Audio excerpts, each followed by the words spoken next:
He walked out of the U.S. Naval Academy with a mechanical engineering degree and a commission as the Marine Corps infantry officer. 3 deployments, real combat and real stakes. On his final tour in the Helmand province, Afghanistan, everything changed in a single step. An IED, a below-the-knee amputation, a future that looked nothing like the one he trained for. But instead of asking why me, he asked, what's next? From the hospital bed, he made himself a promise. He would finish an Ironman triathlon. Then he finished another. And another. 8 of them, including the Ironman World Championship in Kona. Then he set his sights even higher. Team USA, Tokyo 2020, Paris 2024, 2-time Paralympian. Today, he stands in front of a room full of people who thought their worst day was the end of their story and shows them it could be the beginning of a better one. Husband, father of 3, engineer, Marine, Ironman, a Paralympian, and today, our guest on the Pulse podcast. Ladies and gentlemen, Eric McElvenny. Eric, welcome to the Pulse podcast, and thank you so much for being here. Thank you for having me. This is great, and looking forward to this session. Okay, perfect. So for everyone just hitting play, this is episode 3, and most of you listening are students on the path into medicine, so pre-med, nursing school, PA school, and today's conversation is a little bit different. Because instead of talking about the medical provider's perspective, we're going to go to the other side of the bed and talk about the patient's perspective.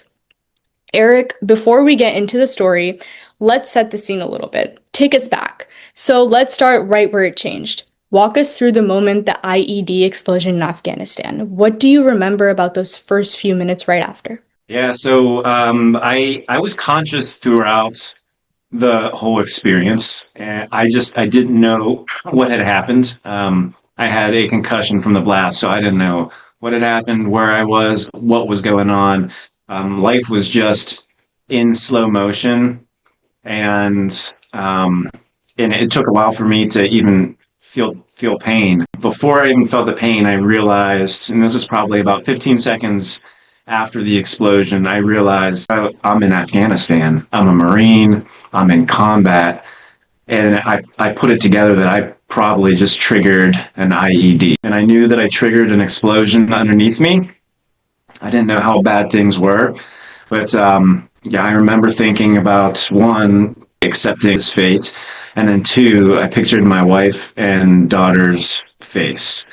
And I just remember thinking about them and getting really scared and wanting, like, okay, I more than anything, I want to get through this so I can go and see them again.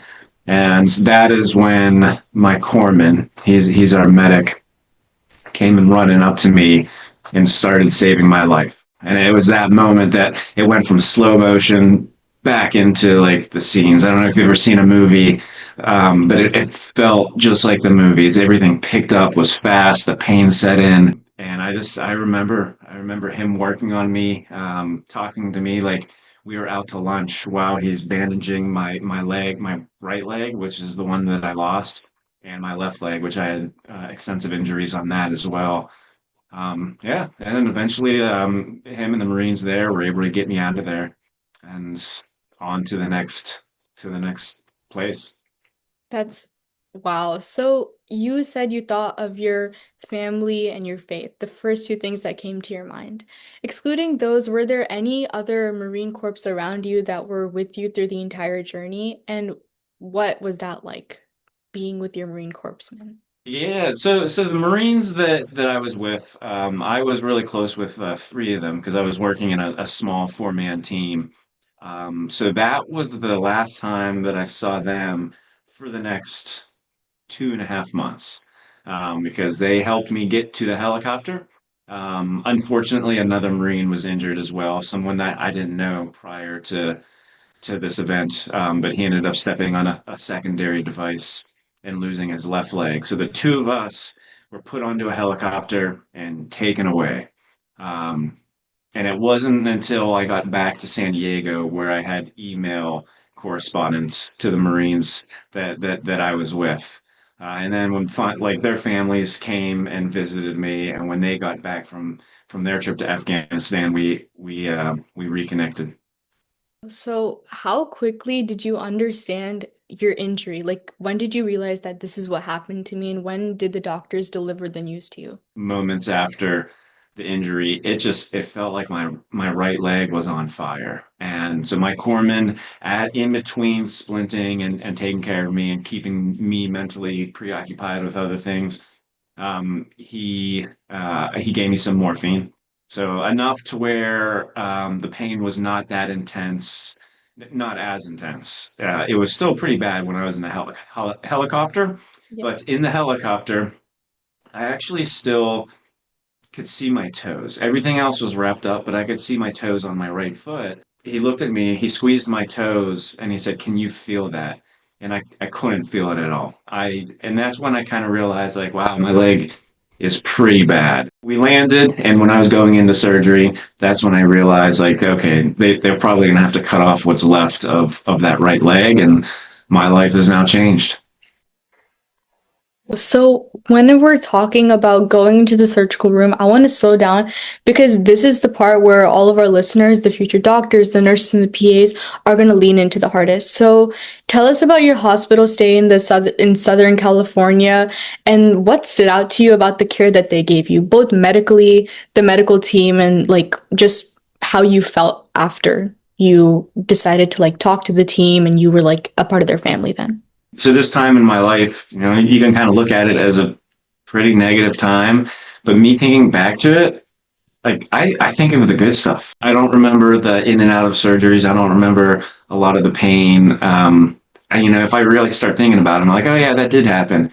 But what I think of is like how much they cared from the surgeons, doctors, and I had a whole team of care with me, and the nurses that would come in throughout the entire day and evening and night. They took care of my family, which mattered a lot to me, and they communicated with me. But I remember the little things, how my hospital room very quickly, like within that first week, started to feel like home.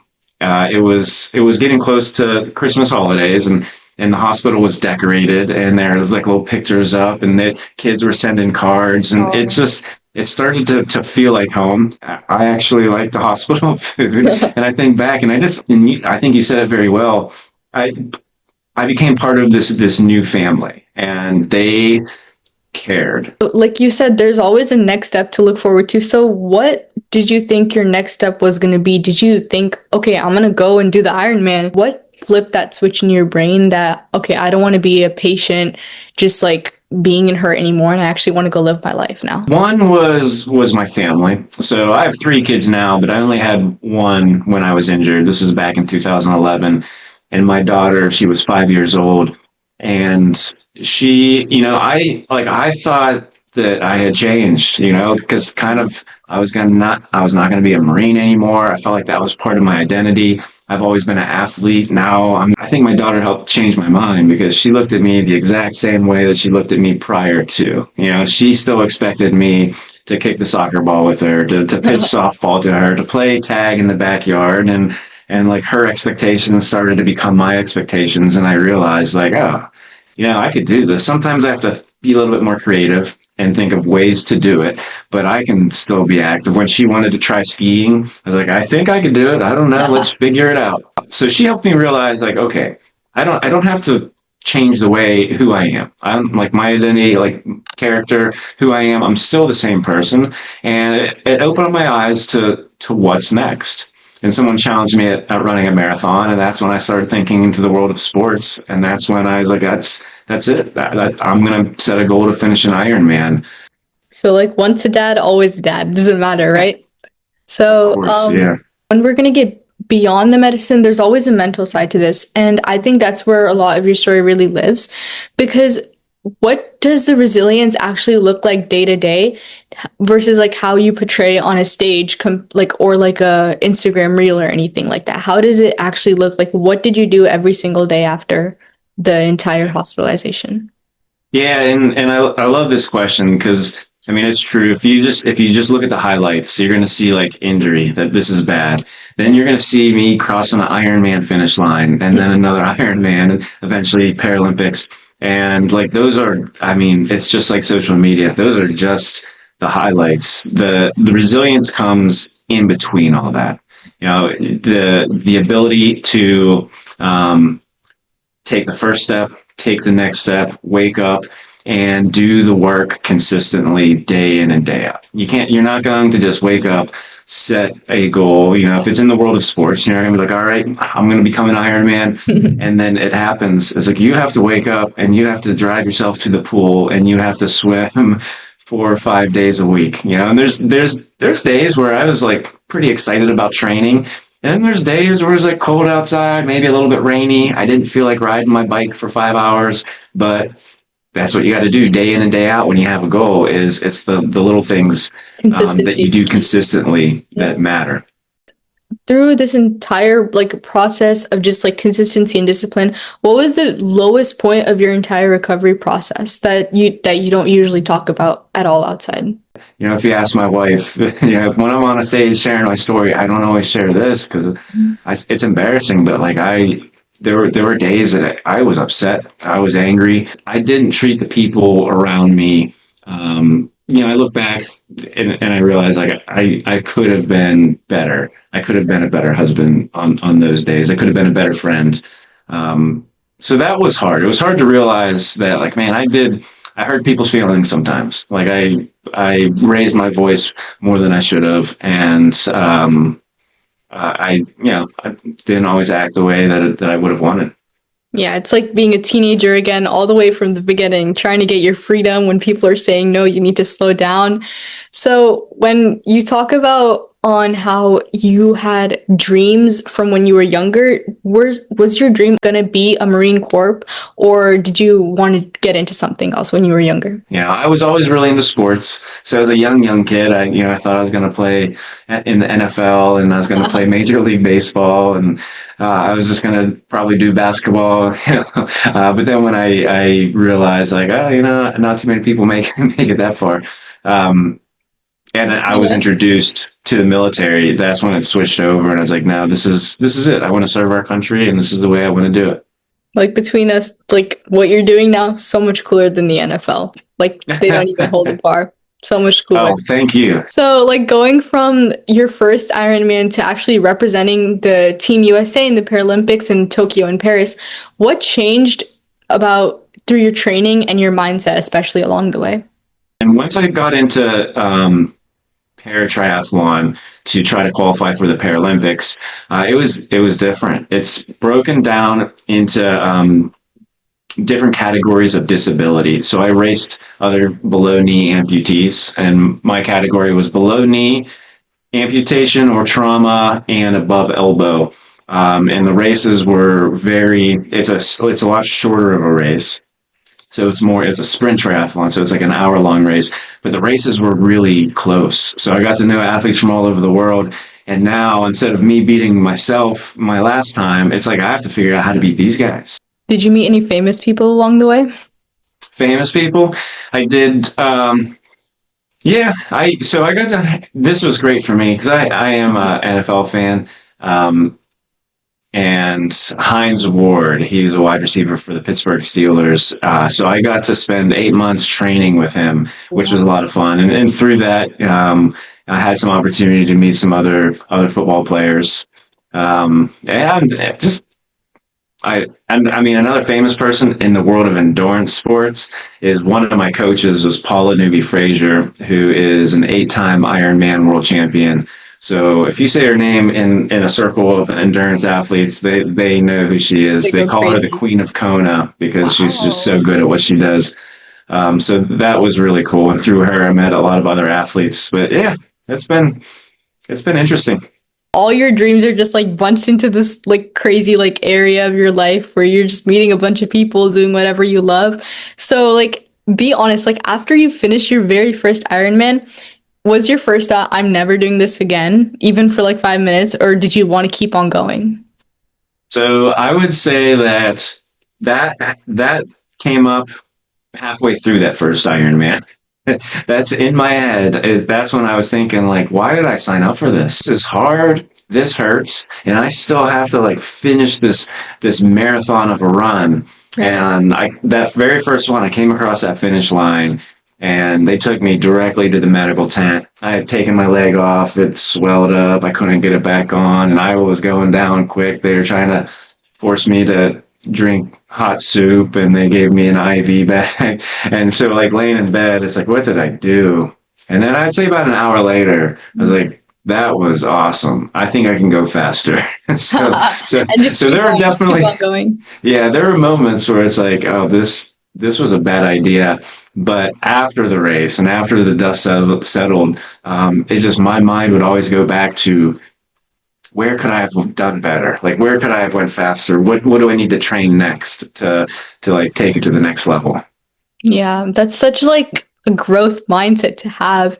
And um like based on the Ironmans and especially athletic training, I want to bring it back to the audience directly because a lot of them are going to be on the other side of the hospital bed. So, from a patient's side of things, what do you wish every single doctor, nurse, PA, or trauma surgeon or anything like that would need to know before treating someone with a traumatic injury? I felt like people were talking to me like I was a child. And sometimes it wasn't. Sometimes a doctor would come up to me and like shake my hand and we just get right to it. And I didn't want them to sugarcoat things. Like I wanted to know Yeah. the facts. Like I wanted to know the truth.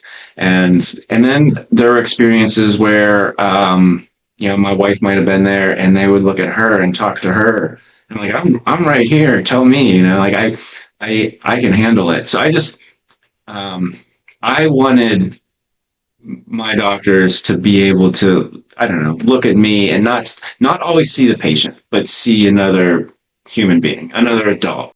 Yeah. So, what, like for students thinking about like orthopedic surgery, psychiatry, or especially sports medicine, what do you want them to know about working with amputees or trauma patients?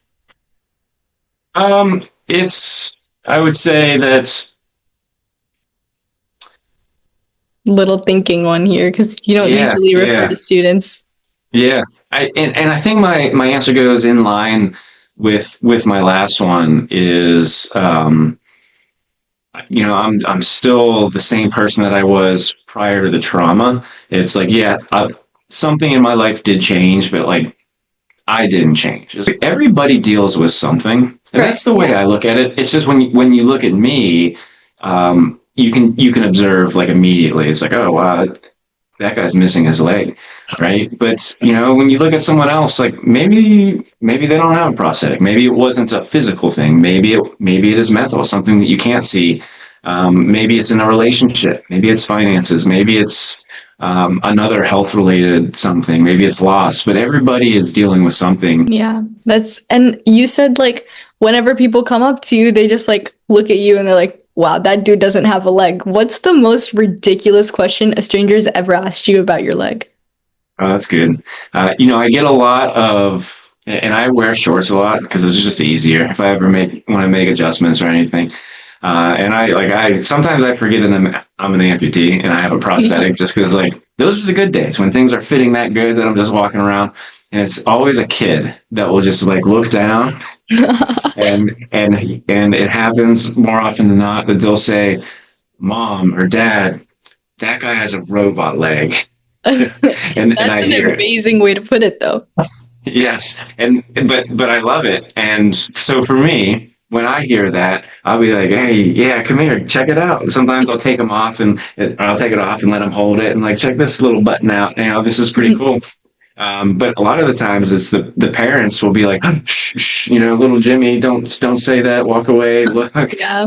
But there's also parents that say, "Oh, yeah, right, well, something happened. It's called a prosthetic, and maybe if we asked him about it, then he'd be willing to talk about it." Yeah. And I love that because it's educational too. So yeah, Sharing your but the experience. kids are the best. So let's bring it home with a few lighter topics and some heavier ones. So just questions to close out. Your kids are growing up watching their dad do Ironmans in Paralympics. Have any of them tried to come up or like one up you or tried to pick smarter, easier hobbies? It's I'll tell you. So my oldest daughter is now 20, and she's Oh she's wow. she's done a couple of triathlons with me, and she's when I was doing some easier or some shorter local races, I was like, hey, Lupe, do you want to come and do this? And she did a couple with me, and now she's doing a lot of running. So I think she's going to run a marathon at some point. So I don't know if it has anything to do with watching me do it. Or not. And then my other two kids, they're both very athletic. I expect them to one day beat all my times in Ironman racing. Yeah, I as you don't know. should, as you should. Yeah. So I don't think that any of the three of them are the type of person saying like, oh, that's too hard. I'm not going to do that. I think they're the type of person that looks at it and says like, wow, that looks pretty cool. And being in a race environment, not just around me, but around all of the other athletes that are out there doing it, sometimes it's their biggest event, of their one of the biggest athletic things of their life. Yeah. And to watch other people do that, like my kids got to do that. So I think, I hope there's something about that they choose to do something big and something challenging. Right. So with like the three kids, like with your three kids, with your wife, and how do you manage being Eric the speaker, Eric the athlete, and then the dad and the husband as well? It's hard. It's tough. I get pulled around a lot for speaking. Speaking has been really amazing. It's very rewarding going to like coming down to Florida and getting on a stage and meeting a lot of the high school students who have already done so many good things. And it's very rewarding to do, but it takes me away from home, and that's challenging. So it's one of those things that in order to balance these, I have to set priorities. I make sure I prioritize my family right up towards the top, because that is the most important thing to me. But that's I think everybody should do that. Understand what their priorities are. And Right. then, each and every week, look at the different decisions you can make in order to honor those priorities. Yeah. So now if you could speak directly to someone lying in the hospital bed facing a similar injury or like a life-altering diagnosis, what would you tell them on what they should be doing or what like would help them feel better? Yeah. I would say I'm sorry that this happened to you, because it stinks. It does. But at the same time, I wouldn't just say, be strong, you got this, like That's what they're I would, hearing everywhere all the time. that's what they're hearing. That's what people say. And it's like, yeah, I know. Right. I tell people like, yeah, I'm sorry this happened. This stinks. This stinks. Like there are going to be some hard times. But really, this is an event that happened, right? It doesn't have to be positive or negative. Like you can look at it as a very negative thing. But the people that helped me the most helped me see it as an opportunity. Whatever they're going through, like let's look at that first step and take it. And that's what you focus on tomorrow. And then the next day, there's maybe another step. And the next day, and you just keep moving forward. Right. And then you're able to look back and be like, wow, I remember being in this hospital bed feeling sorry for myself. And now I've moved on. So everything could be an opportunity. And I ended up looking at my injury as an opportunity for a new journey. And we took the journey, and I want to change it. And so, Eric, this has been an incredible conversation. Thank you for being this honest with us about the parts that were hard and also the parts that healed you and what you need for the people who are going to become caregivers themselves. So, before we let you go, where can all of our listeners learn more about you and your story? So, what are your socials and your websites and everything? So they're my name. So just on Instagram and Facebook and LinkedIn, it's just Eric McElvenny. Some sort of that. I'm probably like in some type of athletic uniform in my picture. And then I have a website as well, with some videos of speaking and some athlete stuff. But right there, www.ericmcilvenny.com. If you want to, there's a contact page. Feel free to reach out if you have any additional questions. I love doing that and answering questions and being part of it. So I want to say, thank you for having me. Thanks for the great questions. I ask questions that I don't get all the time. So I appreciate the thought that went into it, and I definitely appreciate you and what you do. And Thank you. you are training to take on a career where there's such purpose and impact. And there's something special about that. And it's not gonna be easy all the way through school and through everything. But I'm proud of you, and I'm glad that you're our next generation. Oh, thank you so much. So that's Eric McElvenny, everyone. Marine Ironman, two-time Paralympian, and proof that the worst day of your life does not have to be the last chapter whatsoever. And to everyone listening, especially those of you headed into medicine, take this one with you, and thank you for tuning in to the Pulse podcast. And until next time, keep your finger on the pulse.